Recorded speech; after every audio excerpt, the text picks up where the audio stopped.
I was shocked. Weren't you? I mean, I was shocked because the idea that we have one of the most influential water sources in the entire state running underneath the world's busiest airport is just kind of mind-boggling. How do those two things work together at the same time without competing with each other? And I think that has been what's happened in the past. This mighty Flint River that is such a lifeline to South Georgia starts right here. And the opportunity to see it in its natural state, getting that connection back for the community is one of the things that is so amazing about this project. It'll help the entire region.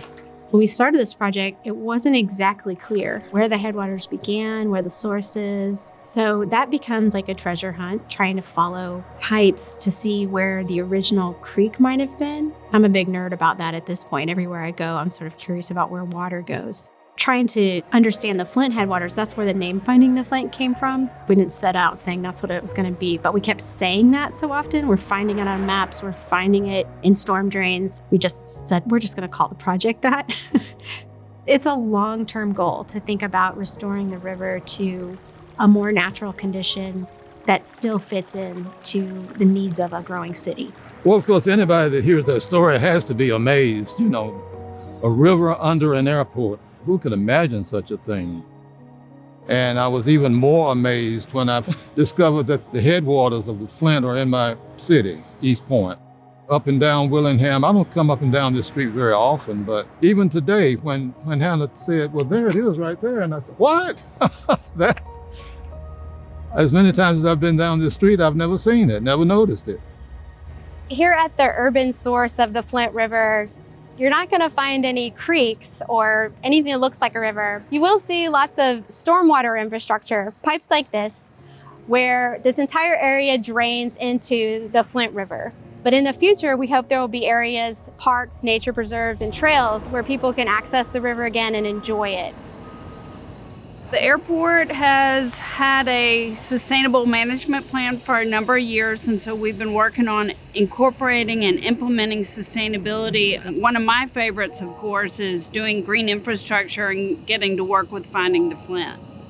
One of the most fun days was the day that went out with Ben Emanuel from American Rivers and Gordon Rogers, who's the Flint River keeper, and we went up to East Point and we literally found the spring in the ground where it bubbles up.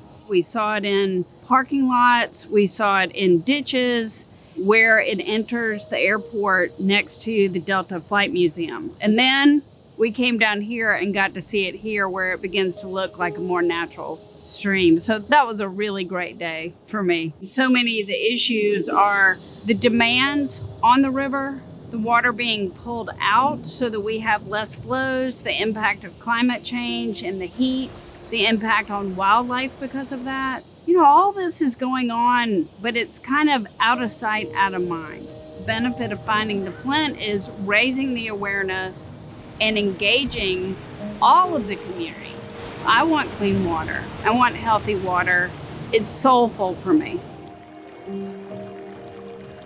This river wasn't piped all at once.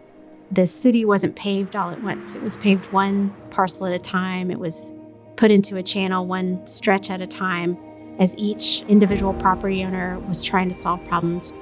If you can put the river in concrete on your property, it's no longer a problem for you, but it's increasing the velocity of the water and makes a problem for the people downstream.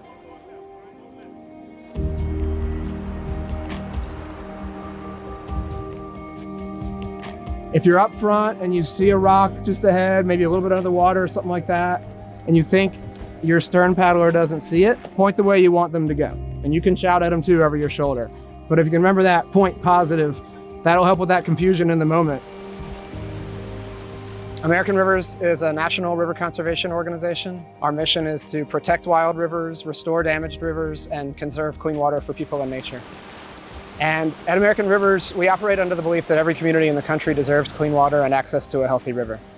So Finding the Flint is a perfect example of that. We've got to restore the health of the river and make sure it's there, accessible for all in the communities through which it flows. To make Finding the Flint a reality, it is going to require a coalition of partners. And the good news is that's how it started. It started with the Conservation Fund, American Rivers, Atlanta Regional Commission coming together, broadening out into a larger working group that started including neighborhood, community organizations, the Erythropolis Alliance, corporate partners, and people who are invested in the landscape surrounding the airport and the Flint River itself. But going forward, we have to continue to build out that coalition, and we also have to build a coalition of funders for restoration upstream, for large landscape scale protection downstream in places like this.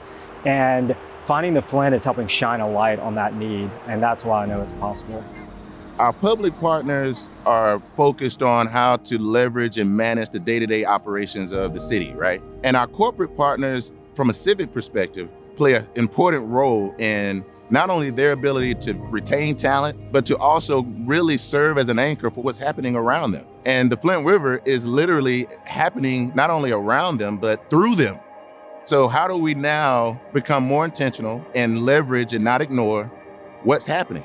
Finding the Flint is a purpose that we all can rally around. I think we all can agree that nature and green space is important. God bless America. In a country like this, there's no reason for any community member to be stuck when we have the ability to build green spaces that keep us moving, keep us healthy, and just keep us strong. Finding the Flint plays into that by not only creating these green spaces, protecting these green spaces, but also improving awareness and visibility around these green spaces. I immediately thought that this was an exciting opportunity for communities to claim a sense of identity. Once you hear that that ditch is actually a river, suddenly it deserves better. The reality is this situation is not that unique at all. There are so many watersheds and forests and farms and green spaces that have been almost completely wiped out by development, and we find ourselves having to find a way to reclaim those because the communities that live in these places, they need that access to nature. They need the water quality that it provides. These problems happen all across the country. So in that way, finding the Flint is emblematic of that, and there's a lot more work to be done.